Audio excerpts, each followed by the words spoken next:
Assalamualaikum warahmatullahi wabarakatuh. Bab yang ketujuh pada menyatakan kasih akan dunia. Jadi bab yang ketujuh ini menceritakan berkenaan cinta kepada dunia. Ketahui olehmu akan bahawasanya dikehendaki dengan dunia itu tiap-tiap barang yang di atas muka bumi daripada segala yang diingini dan segala yang sedap-sedap dan segala mata benda yang ingin akan dia oleh nafsu dan loba, iaitu tamak, dan loba ia, tamak ia atasnya dunia, dan harta dan kemegahan itu setengah daripada dunia, dua macam daripada segala bagi-bagi dunia.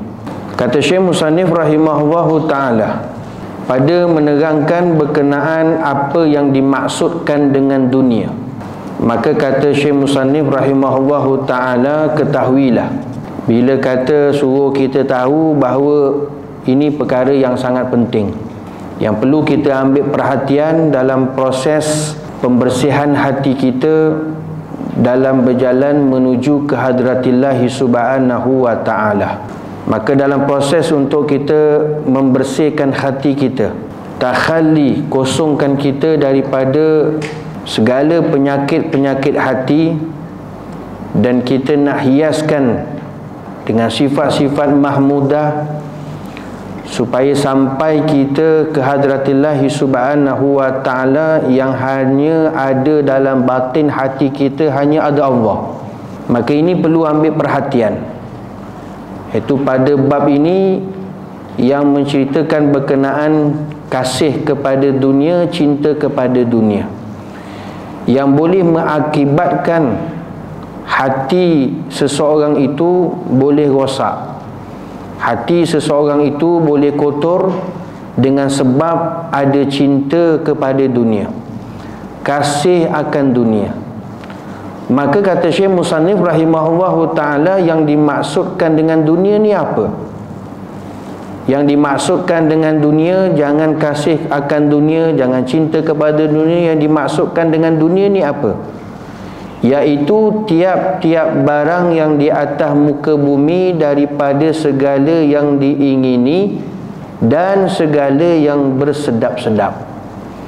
Apa sahaja yang ada di dunia yang kita sangat inginkan, yang mana kalau didapatinya ataupun yang kita nak itu akan kita rasa senang, rasa bersedap-sedap, bersenang-senang dengan apa yang ada di dunia itu, dan segala mata benda yang ingin akan dia oleh nafsu. Bahkan apa sahaja yang ada di dunia, sama ada yang kita nak ataupun yang kita inginkan, yang kita bersedap-sedap dengannya, dan segala harta benda yang kita inginkan oleh hawa nafsu. Kerana yang mendorong seseorang itu menginginkan apa yang ada di dunia, salah satunya adalah hawa nafsu. Hawa nafsu ni semua orang ada, tapi hati-hati, jangan terlampau dituruti hawa nafsu. Kerana kata Rasulullah sallallahu alaihi wasallam, salah satu yang menyebabkan seseorang itu mendapat kebinasaan di dunia maupun akhirat, maka di dunia lagi dia terlalu menuruti hawa nafsu. Ittiba'u hawa, terlalu menuruti hawa nafsu, fatahlik, kata Rasulullah, binasa hidup dia.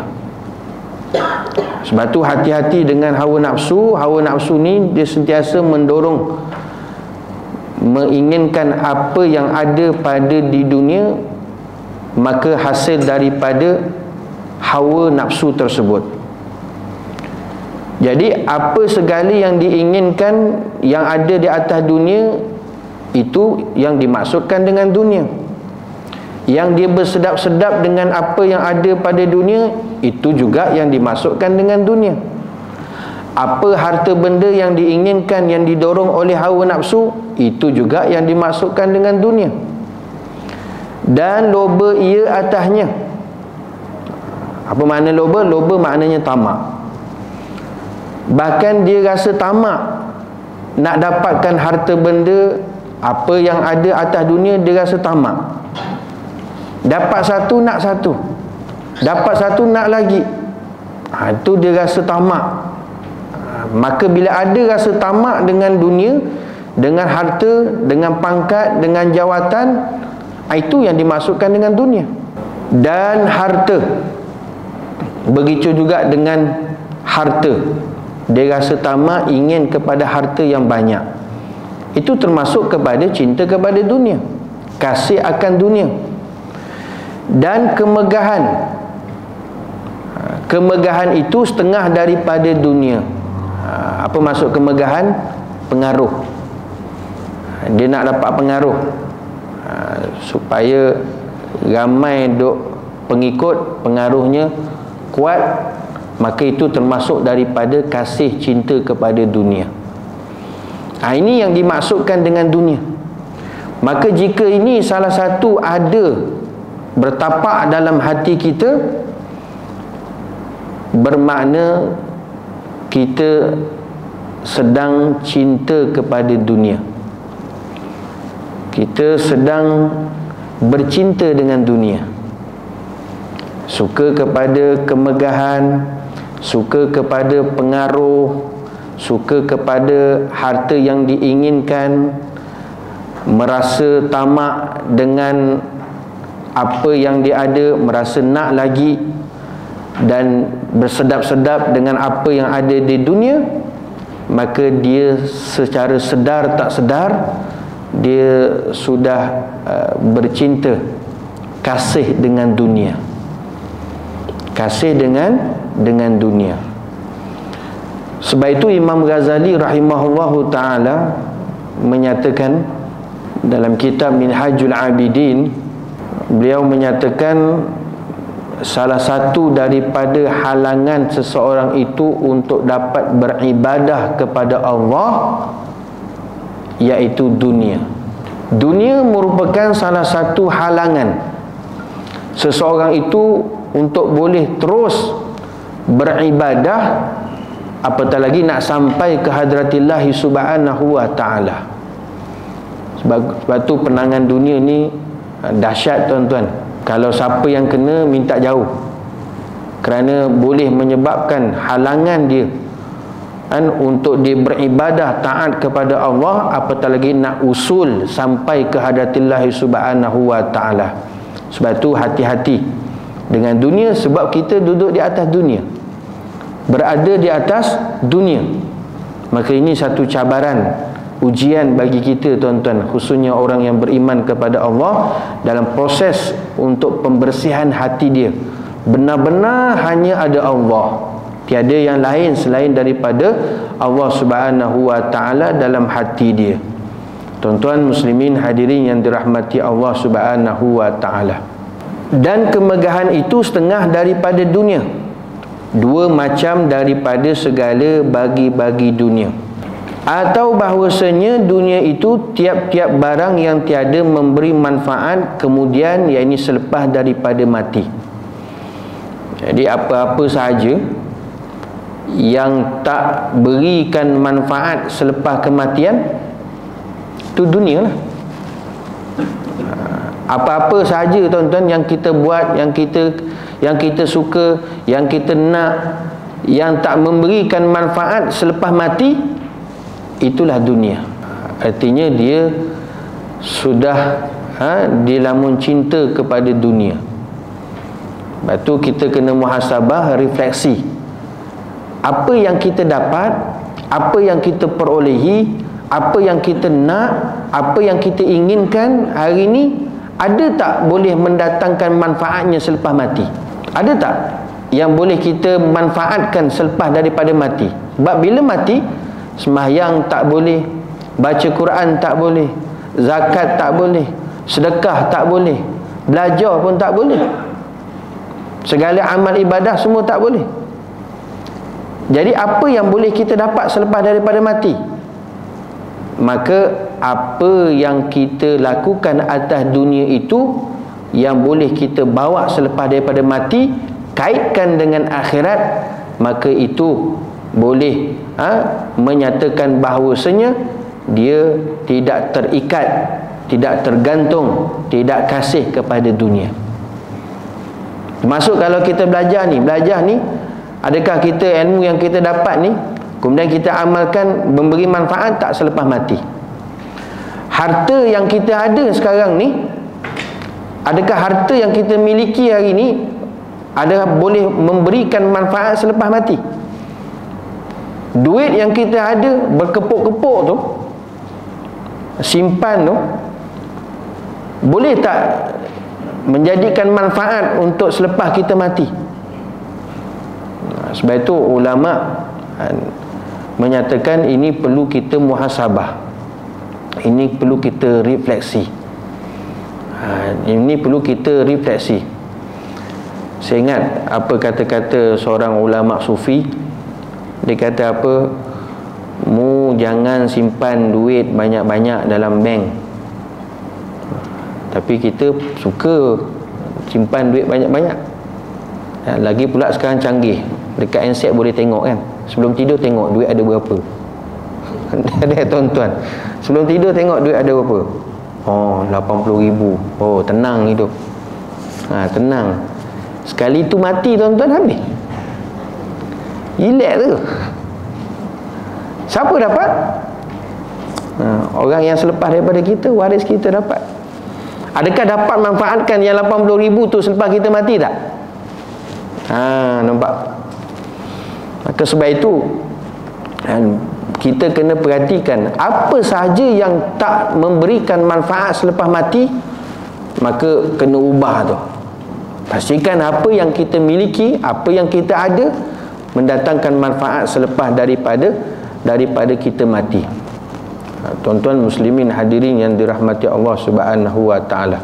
Sebab tu hidup atas dunia ni memang sunatullah tuan-tuan. Kita hidup dalam kepayahan, dalam kesusahan.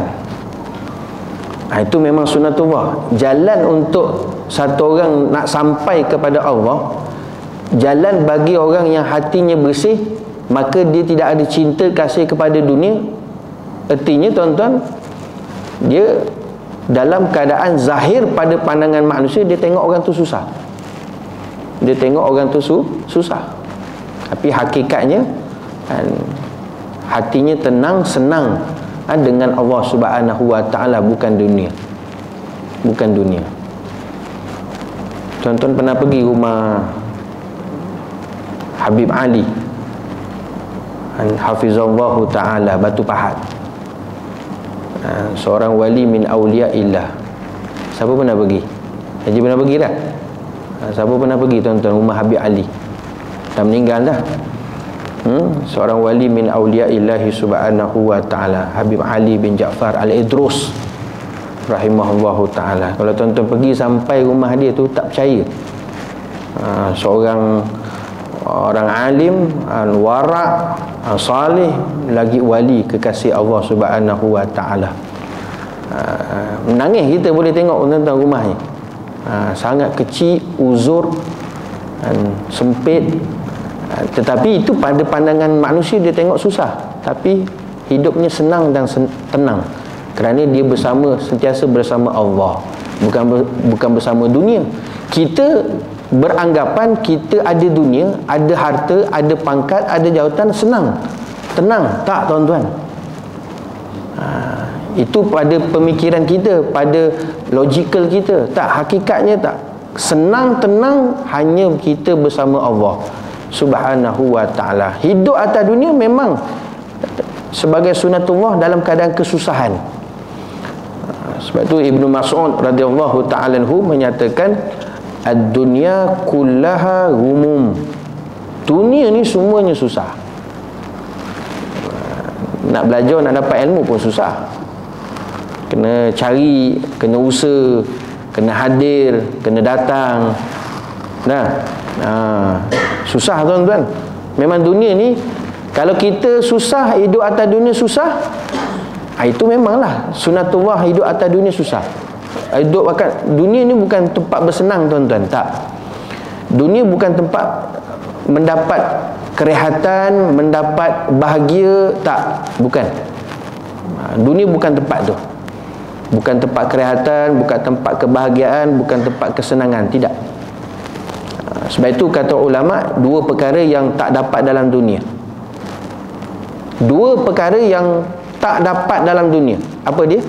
Yang pertama, bahagia. Yang kedua, kerehatan.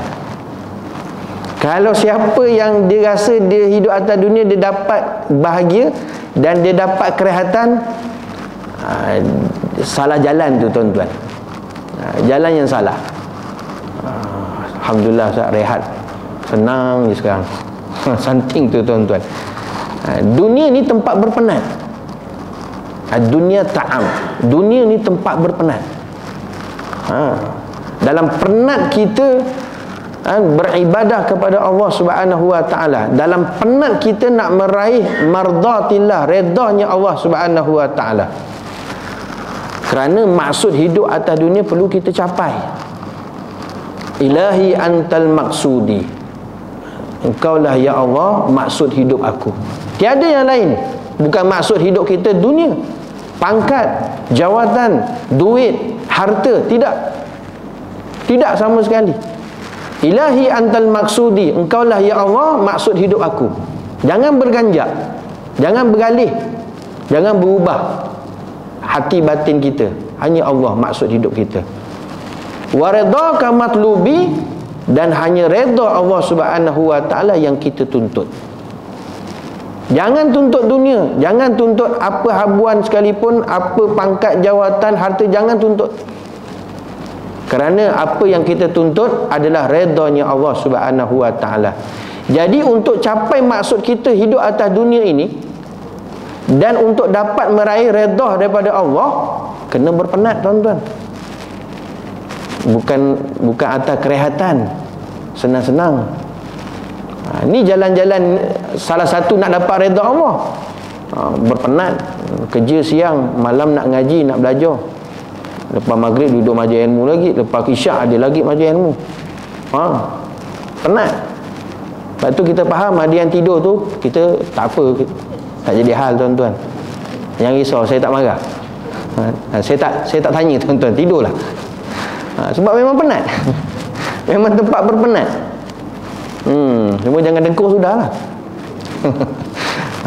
Memang dunia ni memang tempat berpenat, dan tidak akan dapat sama sekali atas dunia ni tuan-tuan dua perkara tersebut, bahagia dan juga kerehatan. Kerehatan. Siapa yang nak tuntut atas dunia ni untuk bahagia, senang, silap tuan-tuan. Siapa nak tuntut atas dunia ni rehat, silap. Saya ingat pesan guru saya dulu masa belajar, biar belajar betul-betul, penat-penat tak apa, rehat tu kat kubur. Rehat dalam kubur tuan-tuan. Rehatlah selamanya. Bila hak mati tuan-tuan masuk lubang kubur, rehatlah. Dunia ni bukan tempat rehat, tempat berpenat. Jadi bila kita berpenat atas dunia untuk raih keredaan daripada Allah Subhanahu wa taala, penat dalam kita menuntut ilmu, belajar, ibadah kepada Allah Subhanahu wa taala, insya-Allah hak sana nanti senang tuan-tuan. Sana nanti senang. Tuan-tuan muslimin hadirin yang dirahmati Allah Subhanahu wa taala. Jadi kalau hidup kita atas dunia susah, itu memang itu sunnatullah. Kehidupan atas dunia itu memang dalam keadaan, dalam kesusahan, dalam kepenatan. Bukanlah untuk kita menuntut kerehatan ataupun kebahagiaan. Tuan-tuan muslimin hadirin yang dirahmati Allah. Dan akhirat itu tiap-tiap yang memberi manfaat kemudian, yakni selepas daripada mati, sekalipun ada ia di dalam dunia, seperti ilmu dan ibadah, dan seperti makanan yang menolong atas mengerjakan ibadah. Jadi apa sahaja yang tak memberikan manfaat selepas mati, maka itu dunia, rugilah. Akhirat, yang kata akhirat tu apa? Akhirat, apa sahaja yang boleh memberi manfaat selepas kematian. Walaupun tuan-tuan kita berada di atas dunia ni, dengan kita menuntut ilmu, kita beribadah, kita makan, kita minum, yang boleh menjadi asbab untuk bantu kita dapat berkeupayaan beribadah kepada Allah, itu akhirat. Nampak tuan-tuan, simple saja untuk kita nak mengetahui kita sekarang ni sudah kasih kepada dunia ataupun kita cinta kepada akhirat. Apa yang kata cinta pada dunia? Yang kata dunia yang tidak memberikan manfaat selepas mati, itu dunia semata-mata. Yang kata akhirat apa dia? Yang boleh memberi manfaat selepas kita mati. Contoh, kata musannif rahimahullahu ta'ala, ilmu. Kita belajar dapat ilmu. Belajar dapat ilmu. Bila ilmu kita ada, kita dapat beribadah menurut apa yang ditetapkan oleh syarak. Sebab dalam kita nak ibadah kepada Allah, tak boleh pakai akal ikut suka kita, tak, mesti kena ada ilmu. Al-ilmu imamul amal, kerana ilmu tu imam, ketua dalam kita nak beramal. Bila kita ada ilmu, kita dapat beramal, beribadah, kan sampai manfaatnya untuk akhirat. Nampak? Sampai akhirat. Dan menuntut ilmu pun ibadah. Menuntut ilmu pun ibadah. Kan Rasulullah sebut, man salaka tarikan yaltamisu fihi ilma sahalallahu lahu tarikan ilal jannah. Siapa yang menempuh satu jalan untuk menuntut ilmu, dia pergi belajar menuntut ilmu, maka dia akan dimudahkan jalan untuk masuk syurga. Jadi salah satu untuk sebab kita mudah untuk masuk syurga nanti akhirat kelak, maka banyakkan hadir duduk dalam majlis ta'lim, majlis ilmu. Cari majlis ilmu, maka begitulah Allah Ta'ala mudahkan. Kan ibadah tu. Nampak? Dia memberi kesan pada akhirat tak? Memberi kesan. Memberi kesan. Nampak macam biasa-biasa je kan? Duduk tak ada apa-apa je kan? Kadang-kadang tu tuan-tuan minta maaf cakap, sepatah haram pun tak faham. Apa ustaz cakap ni 1 jam pun tak faham. Nampak macam biasa-biasa, tak ada apa pun kan? Tapi tuan-tuan nampak, dia ada kaitan memberi manfaat kepada akhirat. Itulah akhirat. Itu yang perlu kita usahakan, yang perlu diteruskan. Yang perlu diteruskan. Rasulullah juga menyatakan, man kharaja fi talabil ilm, siapa yang keluar daripada rumahnya niat untuk menuntut ilmu, fahuwa fi sabilillah, maka dia berada di jalan Allah. Kan memberi manfaat akhirat. Hatta yarji', sampai dia balik pulang semula tuan-tuan. Berada di jalan Allah Ta'ala ni bukan mudah. Besar kelebihan ganjaran yang diberikan oleh Allah Subhanahu wa Ta'ala. Itu akhirat. Itu akhirat. Dan bila ada ilmu dan kita ibadah, melakukan ibadah, baik solatnya, solat fardu kita buat, solat sunat yang kita lakukan, sedekahnya, baca Qurannya, zakatnya, puasanya, itu sekalian ibadah. Itu memberi manfaat selepas mati tak? Ya. Memberi manfaat selepas mati. Itu akhirat lah. Itu akhirat. Itu akhirat. Sebab itu tuan-tuan muslimin hadirin yang dirahmati Allah Ta'ala, untuk terus dalam kita membuang cinta dunia, kasih kepada dunia, kepada cinta kepada akhirat, dan terus dapat kita menuntut ilmu, dapat kita belajar, dapat kita ibadah dan yang lain-lainnya, tuan-tuan, perlu istiqamah. Perlu istiqamah.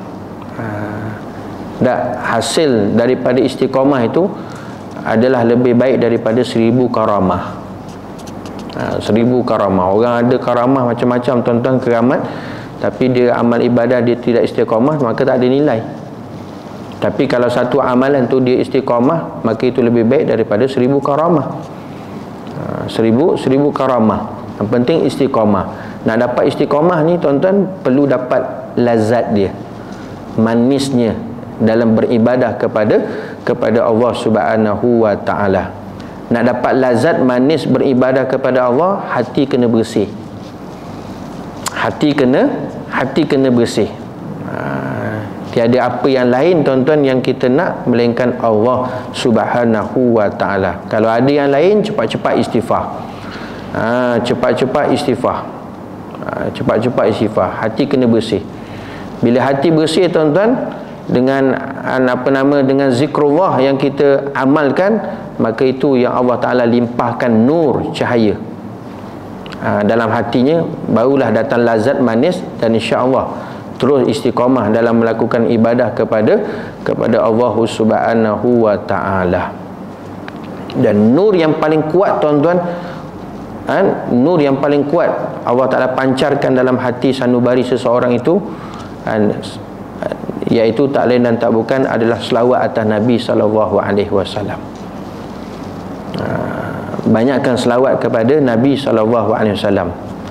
Salah satu daripada untuk kita proses membersihkan dosa-dosa, noda-noda maksiat yang kita buat, banyakkan selawat kepada baginda Rasulullah SAW. Ada satu orang ulama besar di Yaman tuan-tuan, dia keluar saja daripada rumah dia lepas maghrib sampailah isyak tuan-tuan, dia perhatikan semua rumah, ada yang baca Quran, ada yang tahlil, ada yang zikrullah, ada yang selawat atas Nabi SAW. Dahsyat tuan-tuan. Maghrib penuh, dia pergi lorong ke lorong, rumah ke rumah, semua riuh dengan ibadah. Sama ada tahlilnya, sama ada zikrullahnya, sama ada baca Qurannya, sama ada selawat. Tak ada tengok TV tuan-tuan. Tengok TV. Dekat kita lepas maghrib buka TV tak? Sebab tu antara maghrib dengan isyak tu kalau boleh jangan isi yang lain kecuali apa tuan-tuan? Ta'lim, zikrullah, baca Quran, selawat. 4 ni saja amalan. Lepas tu tuan-tuan perasan kalau orang tua kita dulu pantang sungguh kita duk buka TV waktu maghrib. Kalau ada TV lah dulu.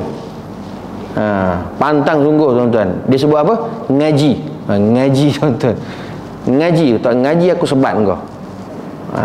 Kalau dia tak ajar ngaji, dia hantar kita pergi ngaji. Bila dia hantar kita pergi ngaji? Waktu maghrib tu. Dulu naik basikal seorang-seorang tuan-tuan. Kiak pergi maghrib. Saya dulu sekiau betul tuan-tuan, balik malam gelap, asyik kena kejar anjing kita sudah.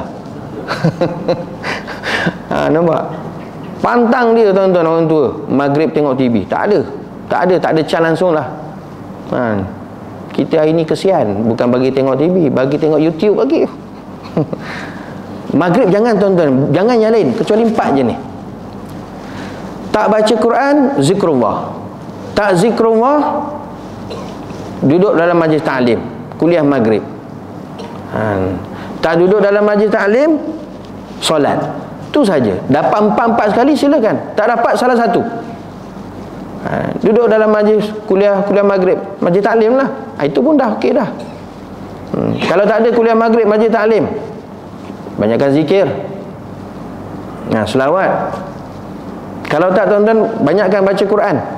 Antara maghrib penuhkan sampai isyak. Kalau tak, buat sembahyang sunat. Sebab tu lepas sembahyang maghrib ada sembahyang sunat yang disebut sebagai sembahyang sunat awabin. Sembahyang sunat awabin. Jangan yang lain. Tu saja tuan-tuan. Kerana waktu antara maghrib dengan isyak itu dipanggil waktu zahab, waktu emas, waktu sangat bernilai, yang sangat berharga, yang mana bila diisikan dengan amal-amal salih tersebut, yudha'iful hasanah, digandakan pahala oleh Allah. Digandakan pahala oleh Allah Ta'ala. Sebab tu kalau orang dapat setiap kali lepas maghrib tu dia duduk dalam majlis ta'lim, majlis kuliah maghrib, memang tiap-tiap hari ada lepas maghrib, untung tuan-tuan. Dia terselamat daripada kelalaian, tipu daya, dan sebagainya. Sebab tu untung. Itu saja. Sebab apa? Itu yang disebutkan oleh guru kami. Itu saja, tu lah yang saya sebut. 4 saja tu tuan-tuan. Dapat salah satu pun cukup memada dah. Cukup memada.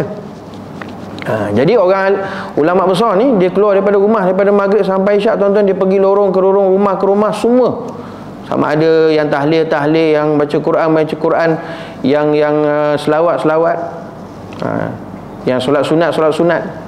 Tetapi tuan-tuan, dan dalam pelbagai ibadah, rumah yang masing-masing buat ibadah tadi, yang tahlilnya keluarkan nur cahaya yang hebat, daripada rumah tersebut. Orang yang baca Quran keluar, nampak nur cahaya keluar daripada rumah tersebut. Orang yang solat pun ada nur yang keluar. Tetapi nur yang paling kuat sekali, yang paling kuat sekali keluar daripada rumah satu orang, yang bila dia selawat ke atas Nabi SAW. Yang lain memang ada nur juga. Baca Quran ada nur dia, tahlil zikir pun ada nur dia. Tapi yang paling kuat sekali yang dia tengok, nur yang keluar, yang pancar daripada rumah seseorang itu adalah orang yang selawat atas Nabi SAW. Sebab tu nur pancaran selawat tu memang sangat kuat, tuan-tuan. Dan antara jalan untuk kita cepat sampai ke hadratillah adalah dengan jalan selawat. Adalah dengan jalan selawat kepada Nabi SAW. Sampaikan dapat rasa seronok, tuan-tuan, dapat kita perbanyakkan selawat ke atas baginda Rasulullah SAW. Sebab nur pancarannya sangat kuat, sangat hebat. Kalau tak secara zahir, secara lisan, kita selawat dalam hati kita pun, itu pun kita selawat ingat kepada baginda Nabi SAW. Masing-masing ibadah ni, tuan-tuan, dia ada nur dia. Dia ada nur cahaya. Sebab itu ibadah di rumah jangan ditinggalkan. Maksud ibadah di rumah tu jangan ditinggalkan, iaitu dengan melakukan ibadah-ibadah yang sunat. Sama ada selawatnya, zikrullahnya, tahlilnya, baca Qurannya, tahajudnya, duhanya, jangan tinggal. Jangan biarkan rumah kita, tuan-tuan, kosong, sunyi, sepi, tanpa kita ada amal agama, amal soleh. Jangan. Sebab tu Rasulullah pesan apa? La taj'alu buyutakum maqabir. Kamu jangan jadikan rumah kamu seperti mana kubur-kubur. Kubur sunyi, sepi, seram. Seram orang Melayu je, tuan-tuan, kubur. Mana ada seram kubur? Ada seram ke? Tak seram. Kalau seram lagi, dia takut lagi pada makhluk tu. Dia seram, Ustaz. Tak. Maka sebab itulah rumah kita jangan jadi macam suasana yang sunyi, yang suram saja, tuan-tuan. Tak ada nur. Wujudkan nur, dapatkan nur, tarik rahmat Allah Ta'ala, pancarkan daripada rumah kita, keluar daripada nur, daripada amalan-amalan salih yang dibuat. Jangan tak ada langsung, tuan-tuan, kita baca Quran, jangan tak ada langsung kita zikrullah, jangan tak ada langsung kita selawat, jangan tak ada langsung kita istighfar, jangan kita tak ada langsung, tuan-tuan, bermuzakarah dengan ahli keluarga dan sebagainya. Jangan tak ada langsung. Di rumah kena wujudkan. Di rumah kena wujudkan suasana belajar, suasana selawat, suasana zikrullah, suasana sembahyang, sembahyang sunat diwujudkan, supaya nur cahaya tu ada, dipancarkan, diberikan oleh Allah Subhanahu wa Ta'ala. Tuan-tuan muslimin hadirin yang dirahmati Allah Subhanahu wa Ta'ala. Jadi sebab itu, tuan-tuan, untuk kita dapatkan nur cahaya itu dalam hatinya, banyakkan kita selawat kepada Nabi SAW. InsyaAllah segala noda, maksiat, dosa yang kita buat tu dapat dibersihkan dengan sebab selawat kepada Nabi SAW. Tuan-tuan muslimin hadirin yang dirahmati Allah Subhanahu wa Ta'ala. Tapi nak dapat selawat ni, tuan-tuan, supaya nur tu betul-betul masuk dalam hati kita, dipancarkan dalam hati kita, penuh dengan nur makrifat kepada Allah Subhanahu wa Ta'ala. Tapi kena tiap-tiap hari lah selawat. Baru nur tu dilimpahkan oleh Allah Subhanahu wa Ta'ala dalam hati kita. Kena tiap-tiap hari, bukan 3 hari sekali dah. Untuk dapat tu, tuan-tuan, permulaan dia kena 40 hari dulu. 40 hari straight. 40 hari straight. Tuan-tuan nak selawat apa, selawat lah, silakan, tak jadi masalah. Dapat straight amal ibadah yang kita buat straight 40 hari tu, dia akan jadi apa? Dia akan ada roh.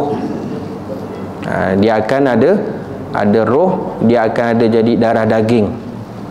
Dia akan jadi darah daging. Maka dipancarkan nur cahaya oleh Allah Subhanahu wa Ta'ala. Tapi kena buat 40 hari straight.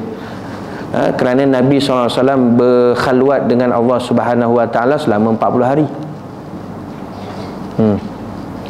Allahumma salli ala Muhammad. Kemudian Nabi Yunus AS berada dalam perut ikan nun selama 40 hari. Kemudian Nabi Adam AS sujud kepada Allah SWT selama 40 hari. Hatta Sayyidina Umar radhiyallahu ta'ala anhu, seorang sahabat Rasulullah SAW, beliau kalau ada masalah, apa problem, maka dia amalkan selama 40 hari, selesai masalah. Tak, 40 hari tu dia ada signifikan dia. Tak, kalau nak ajar didik anak tu supaya rajin pergi masjid, rajin pergi surau, bawa dia pergi masjid, pergi surau selama 40 hari. Lepas tu tuan-tuan dia pandai dah. Azan je pergi masjid, azan je pergi surau. Tak, ayam kita nak supaya dia pandai balik reban dia tuan-tuan, setiap hari kita ajar dia, lebih petang je masuk reban, petang masuk reban selama 40 hari tuan-tuan buat, dia dah biasa dah. Lepas tu nanti dia petang je pandai dia masuk reban. Orang kita pandai balik rumah. Macam itu juga tuan-tuan dah biasa 40 hari ni kan, lepas isyak duduk majlis ilmu, lepas isyak majlis ilmu, lepas isyak majlis ilmu. Cukup 40 hari tuan-tuan, dia dah biasa dah. Tak payah dah nak ajak. Tapi kalau tak ada je, Allah, awak tak ada pula malam ni. Dia dah dapat lazat dia, manis dia.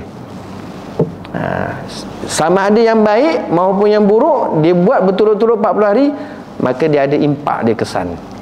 Cuba tuan-tuan lepas ni selama 40 hari tak datang kuliah.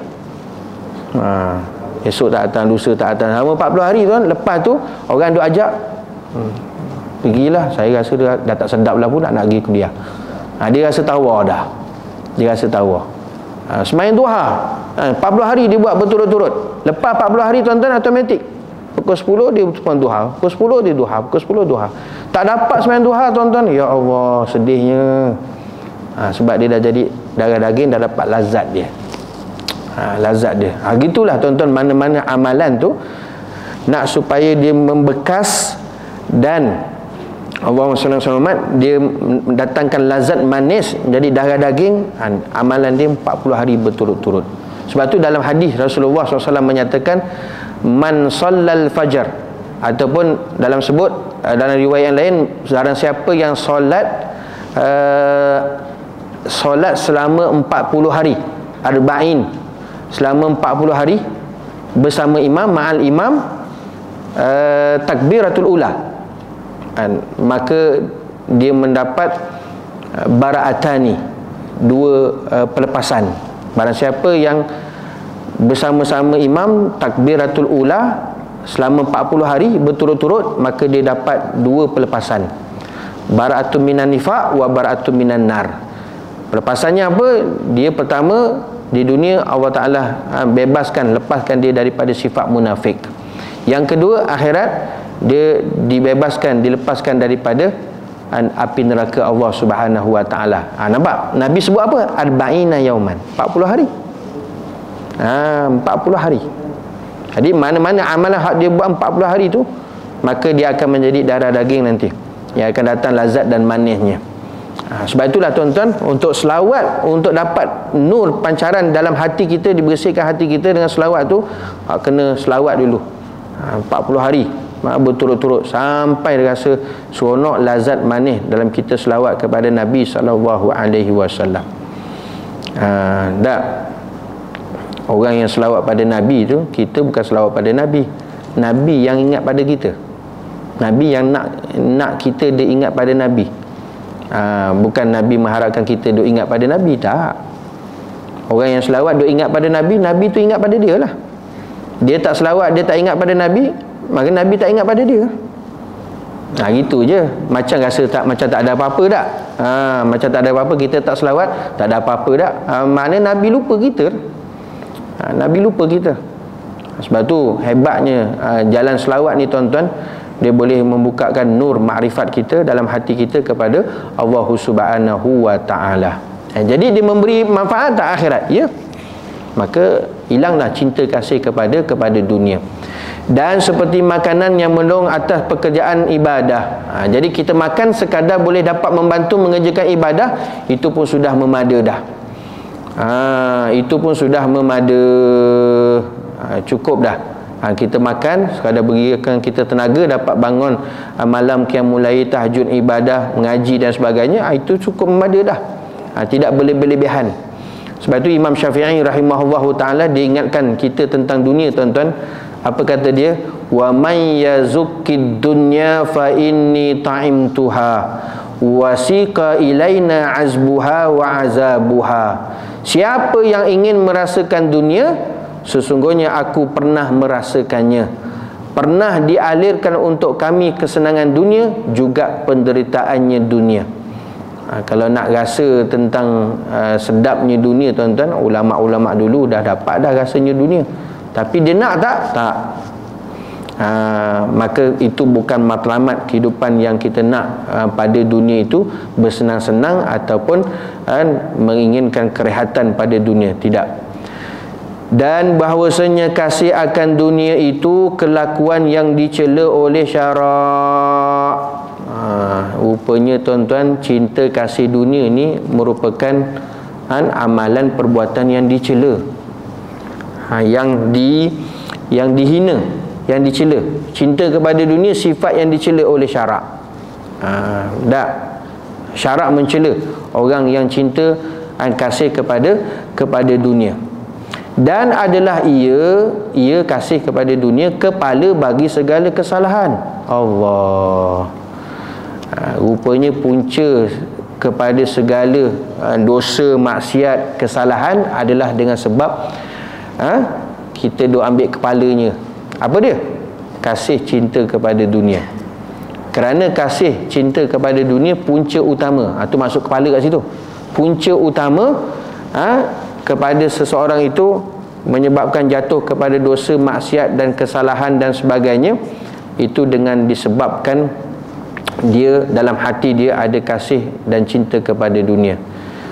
Ini sama seperti mana yang disebutkan oleh Al-Imam Hasan Basri rahimahullahu ta'ala, hubbud dunya ra'su kulli khati'ah. Hubbud dunya, cinta dengan dunia, ra'su, punca utama, kulli khati'ah, kepada seluruh kesalahan, kepada seluruh kesalahan. Sebab tu hati-hati. Ini ingatan para alim ulama. Punca sebab satu orang dia boleh membuat kesalahan adalah sebabnya dia dalam hati dia, batin dia, ada kasih dan cinta kepada dunia. Telah berfirmannya Allah Ta'ala, fa amma man tagha wa athara al-hayatad dunya fa innal jahima hiyal ma'wa.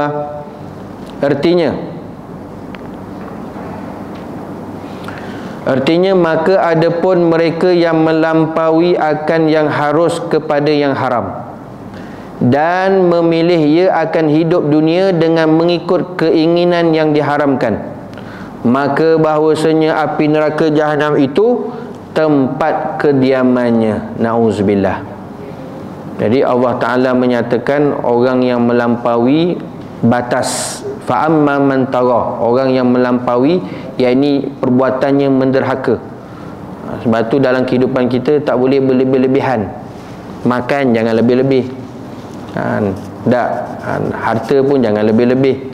Apa juga sekalipun tak boleh berlebihan. Itu dikira melampaui. Perbuatan itu derhaka kita kepada Allah Subhanahu wa ta'ala. Satu, wa atharal hayatad dunya, serta dia mengutamakan kehidupan dunia semata-mata daripada akhirat. Dia utamakan dunia daripada akhirat. Fa innal jahima hiyal ma'wa, maka neraka Jahannamlah tempat kediamannya. Neraka Jahannamlah tempat kediamannya. Memang fitrah manusia, tuan-tuan, dia memang sukalah, suka kepada harta. Manusia ni memang suka kepada harta, suka kepada pangkat, jawatan, diri dia dan sebagainya. Itu memang sunnatullah.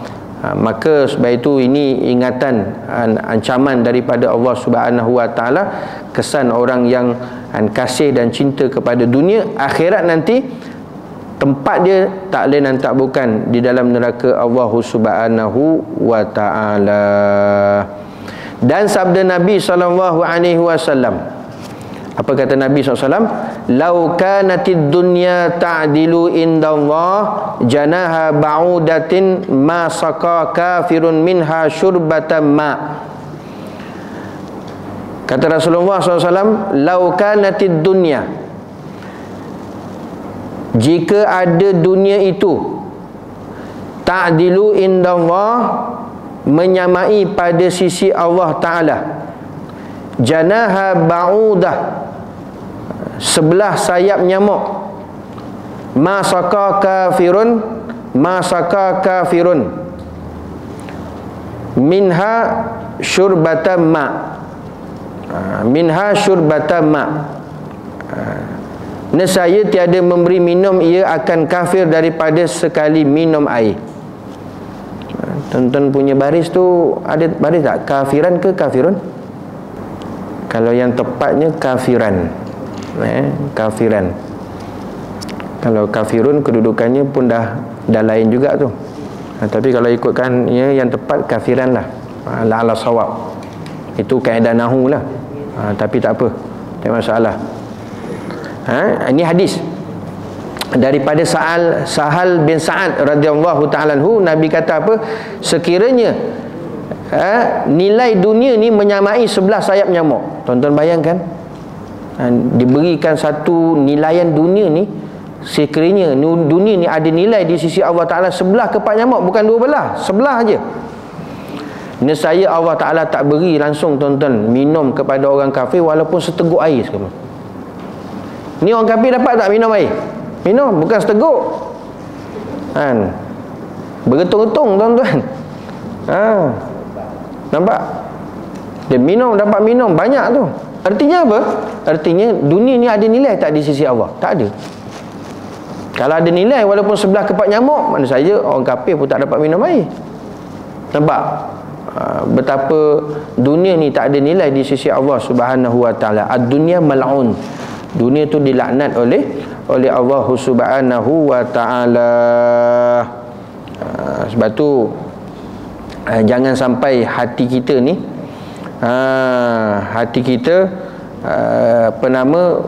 mati dengan sebab cinta kepada dunia. Sebab bila mana hati kita mati ni, maka kita cintalah kepada dunia. Sebab cinta ni kan buta. Bila mata hatinya telah buta, maka dia kasih cinta kepada dunia. Jangan sampai hati kita mati. Pastikan hati kita sentiasa hidup, subur. Lepas tu nak kenal tanda hati kita mati, tuan-tuan. Apa dia kata ulama? Dia tidak ada rasa risau dan menyesal lagi sedih apabila dia melakukan dosa dan maksiat. Bila satu orang dia buat maksiat, bila satu orang dia buat dosa, bila satu orang dia tinggalkan solat, bila satu orang dia tak tutup aurat, dia tak ada menyesal, dia tak ada rasa sedih dalam hati dia, tu tanda hati dia mati. Tu di antara tanda-tanda nak kenal bahawa hati kita mati ke hidup. Bila dia buat satu dosa maksiat tu, tak ada sikit pun rasa menyesal di hati. Apatah lagi sedih. Sedih tinggal sembahyang subuh tadi. Tak sedih, buat saja je. Bahkan dia rasa seronok. Tak sembahyang subuh, dapat juga sarapan macam orang sembahyang juga. Bahkan dia kata, saya sarapan tadi walaupun tak sembahyang subuh, dapat makan juga 3 keping roti canai. Orang Pak Haji sembahyang subuh sekeping je. Oh, nampak tuan-tuan? Oh, hati dah mati dah. Khatamallahu ala qulubihim. Allah Ta'ala kunci dah hati dia. Tak ada rasa nyesal, sedih, langsung tak ada. Itu tanda hati mati. Jaga-jaga jangan sampai mati, hati kita mati. Bila kita meninggalkan satu-satu perintah Allah Ta'ala, walaupun kadang-kadang tak sengaja tuan-tuan ataupun terlupa, rasa sedih, hati tu masih hidup. Hati tu masih hidup. Itu perlu kita kenal tanda hati kita mati ataupun hidup. Dalam untuk kelangsungan kita dapat hidayah daripada Allah Subhanahu wa taala. Dan lagi hadis Nabi SAW berkenaan tentang dunia. Kata Rasulullah SAW, ad-dunya sijnul mu'min wa jannatul kafir.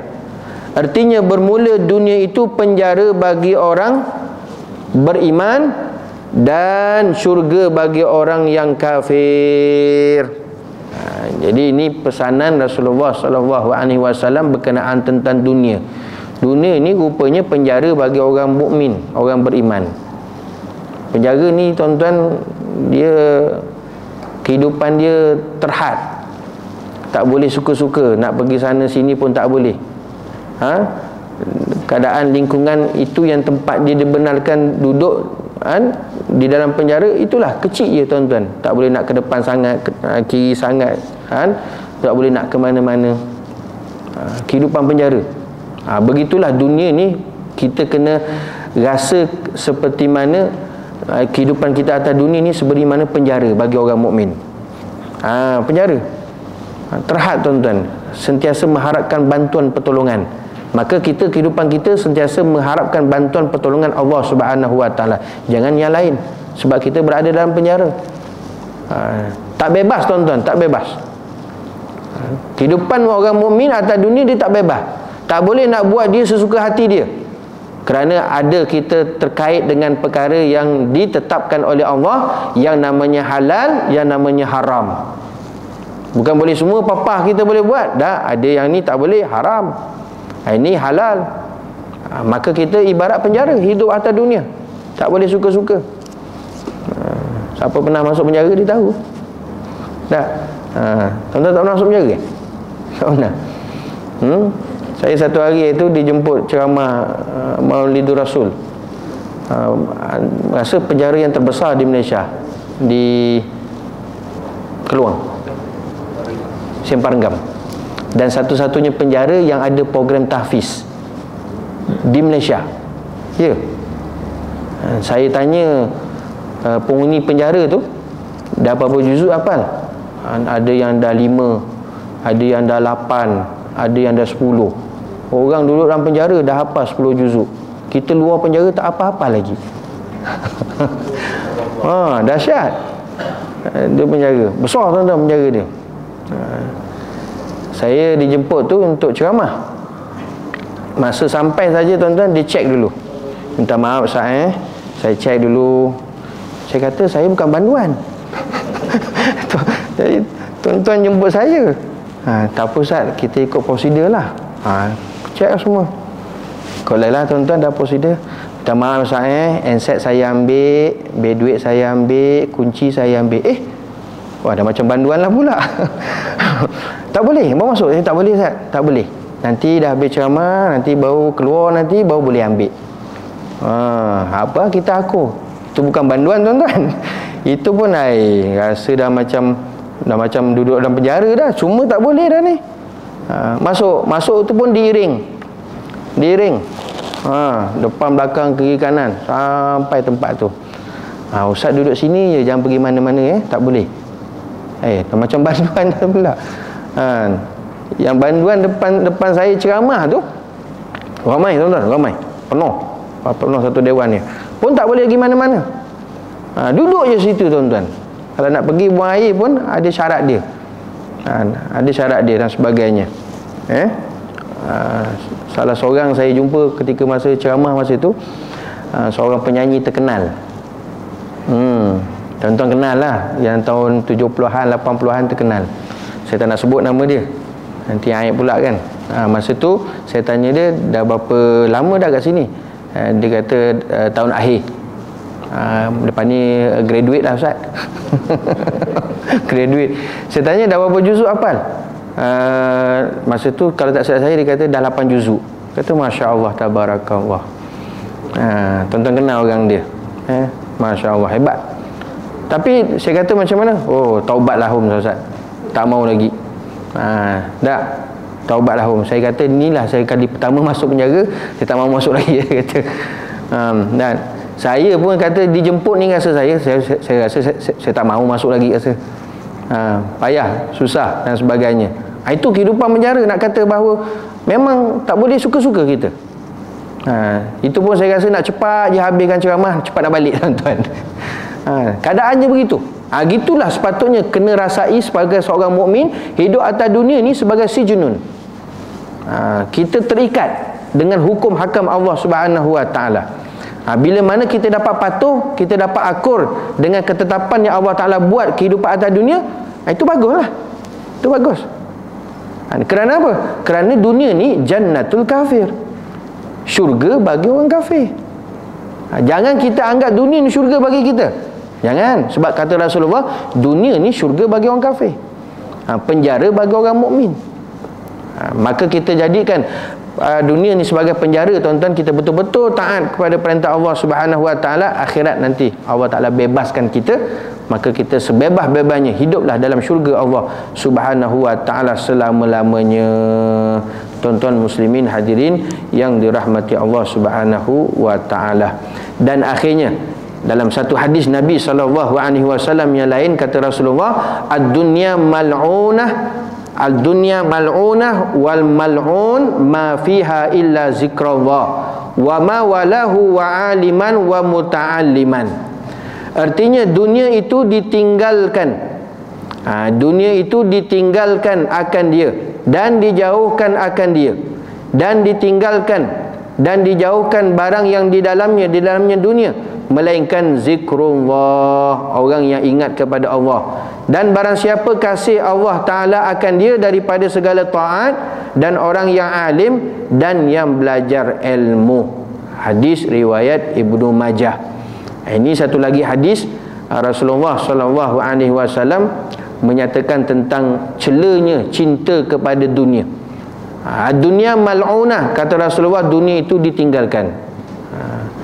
Dunia ini tempat untuk kita meninggal. Kita kena tinggalkan dunia, tuan-tuan. Kita kena pergi kepada kampung halaman kita, akhirat yang kekal abadi selama-lamanya. Kerana dunia ini yang ditinggalkan. Wal mal'un ma fiha. Dan juga dunia ini tempat dijauhkan yang ada di dalamnya dunia. Apa-apa sekalipun, baik hartanya, jawatannya, pangkatnya, maka jauhkan. Illa zikrullah, melainkan jangan ditinggalkan, jangan dijauhkan. Apa dia? Zikrullah, ingat kepada Allah. Itu jangan ditinggalkan, jangan dijauhkan. Kita jauh zikrullah, artinya kita jauh dengan Allah. Kita tidak ingat kepada Allah, Allah Ta'ala lupa kepada kita. Itu hak dunia. Dalam dunia jangan tinggalkan zikrullah. Satu, wa ma walahu wa aliman, apa yang disukai oleh Allah daripada segala yang taat. Dan juga atas dunia, maka kena teruskan ketaatan ibadah kita kepada Allah. Kerana itu Allah Ta'ala suka kita buat. Allah Ta'ala suka yang kita buat. Wa aliman, orang alim pun Allah Ta'ala suka, orang yang berilmu. Atas dunia orang alim Allah Ta'ala suka. Hal lain daripada itu Allah Ta'ala minta jauhkan, minta kita tinggalkan. Wa muta'alliman, dan orang yang belajar ilmu. Masya Allah, itu tidak boleh kita jauhkan, itu tak boleh kita tinggalkan. Melainkan yang tidak dilaknat atas dunia ni orang alim, orang belajar menuntut ilmu. Jadi mudah-mudahan kita semua selamat, tuan-tuan. Selamat daripada dunia yang dilaknat, dunia yang minta ditinggalkan, yang dijauhkan ni. Melainkan kita termasuk yang disebut kata Rasulullah, orang yang muta'alliman, orang yang belajar. InsyaAllah terus menerus kita niat istiqamah untuk belajar menuntut ilmu, kita dijauhkan daripada cinta kasih kepada dunia. Mudah-mudahan, tuan-tuan, itu yang kita harapkan kepada Allah Subhanahu Wa Ta'ala. Tuan-tuan muslimin hadirin yang dirahmati Allah, dan ketahui olehmu bahawasanya seperti adalah dunia itu dicela, demikian juga wallahu alam. Sampai situ dulu, tuan-tuan. Mudah-mudahan kita dapat amal dan sampaikan serta bermanfaat, dan mudah-mudahan Allah SWT jauhkan kita daripada kasih dan cinta kepada dunia. Begitu juga dan segala isi yang ada dalam dunia, baik pangkat, harta benda, jawatan dan sebagainya, serta kemegahan. Mudah-mudahan benar-benar hati kita bersih untuk kita sampai ke hadatillah subhanahu wa ta'ala. Sebelum kita mati bertemu dengan Allah, sempat Allah Ta'ala berikan kita taubat sungguh-sungguh dengan taubat nasuha, dibersihkan segala dosa noda maksiat kita, dibersihkan hati kita, dilimpahi nur makrifat kepada Allah subhanahu wa ta'ala. Mudah-mudahan Allah subhanahu wa ta'ala menjadikan dunia ni asbab untuk kita dapat meraih, memberikan manfaat selepas mana kita mati, dan insya-Allah jadi asbab mudah-mudahan kita mati husnul khatimah, akhirat kita dimasukkan ke dalam syurga oleh Allah subhanahu wa ta'ala. Allahumma amin amin ya rabbal alamin. Insya-Allah panjang umur, kita jumpa nanti pada pertemuan yang akan datang. Wallahu ta'ala a'lam. Hadza wa billahi taufiq wal hidayah. Wassalamualaikum warahmatullahi wabarakatuh.